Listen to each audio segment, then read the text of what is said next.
Let's talk money, big money. I assume if you are watching this channel, that's the kind you want to make. Why do you have to consider big money? Because big money is a different animal than small amounts of money. And all money has three attributes. This is something you probably haven't heard, even if you have PhD in finance or an MBA or CA.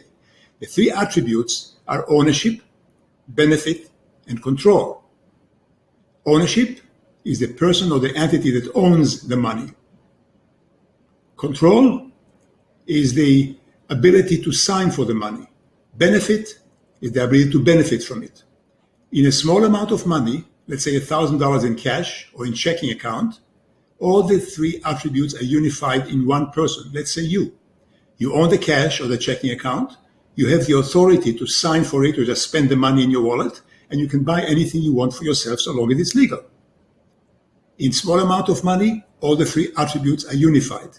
When you go into big money, 10 million, 100 million, or a billion, the three attributes are very unlikely to be together.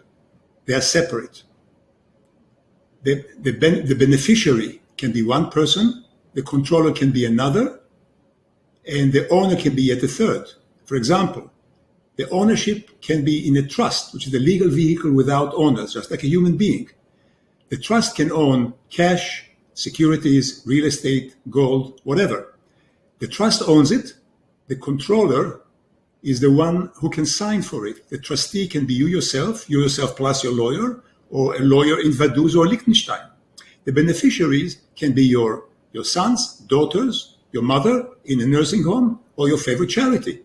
So once again, small money, the three attributes of ownership, benefit, and control are unified. Big money, the three attributes are separated. Now, why do you have to know all that? For two important reasons. The first reason is that if you want to make big money, you have to know what kind of animal you are hunting. Because once you start having large amounts of money, you are going to start separating these three attributes for your own protection. So people can take the money away from you with much more difficulty. You can save on taxes, and you can also do with the money whatever you want without other people, shall we say, sticking their nose into it. That's the first reason. The second reason is that if you know how big money really works, you can sleuth companies and follow the physical movement of money. And that's because companies, once they become medium or large, even smaller companies sometimes, they separate the three attributes of money among three different people in the company. Let's assume you have an engineer who has to buy a microchip. He has a list of suppliers he can buy from, not just everybody, because he can buy from his cousin Benny, pay double the price, and then share the profits. But so the list of suppliers is prepared by a committee, which are the vetters of the approved suppliers. The payer, the controller of the money, really is the CFO or the treasurer, or sometimes the divisional manager. So in the company, the ownership, benefit, and control is called the user, the vetter, and the payer.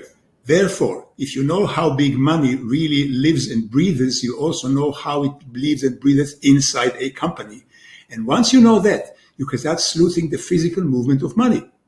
Because if you are going to ask a company who is your customer, they will tell you Ford is a customer of ours. You say, no. Who is the one in Ford that basically signs for your order? If you send a gizmo to Ford and they are buying 100 gizmos, who is the one who signs the check? Is it the vice president of finance of the division in Omaha, Nebraska? Or is it the CFO in the national level that will take 6 months to pay? Or is it some local regional vice president who can pay within a week?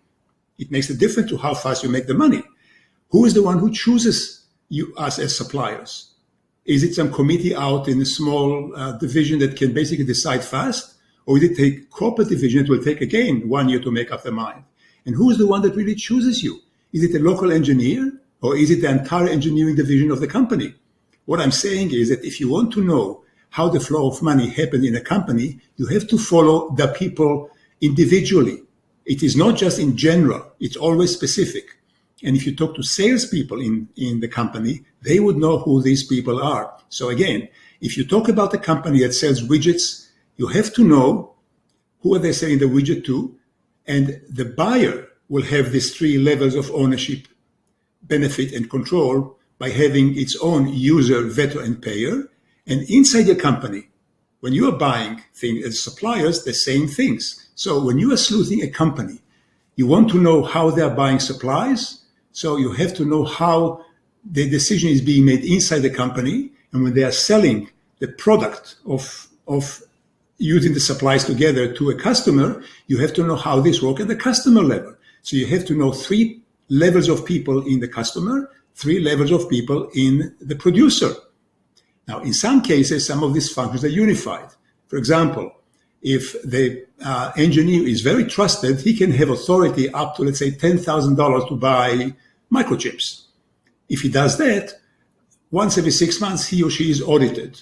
So the functions of the user and the vetter can be unified. However, if the authority is $100,000 and the engineer is the son of the owner, that's some risk out there, which you should know about, because if you are the shareholder, the extra risk you should know. The people who are investing based on blimps and ink, who don't know that, they are taking on a risk without knowing it. If you know it, over time you can take their money. Remember, the more you know about details of how things really work physically, the better off you are. And there are other elements of big money, which I'm going to go later on, but the main thing is to know that small money and big money has different qualities. In small money, all the 3 attributes are unified. In big money, they are separate. You have to know it for yourself to protect the big money that you make. And you have to know it also how to sleuth a company so that you know how the physical money physically moves both inside the company that you sleuth and the customer from which the company you sleuth is buying the product. So much, I think, is enough for one video, and we are going to go next into how you do the actual sleuthing by, first of all, setting the high bar in which what you really would like to know, even if it's very difficult, and then take it down from there.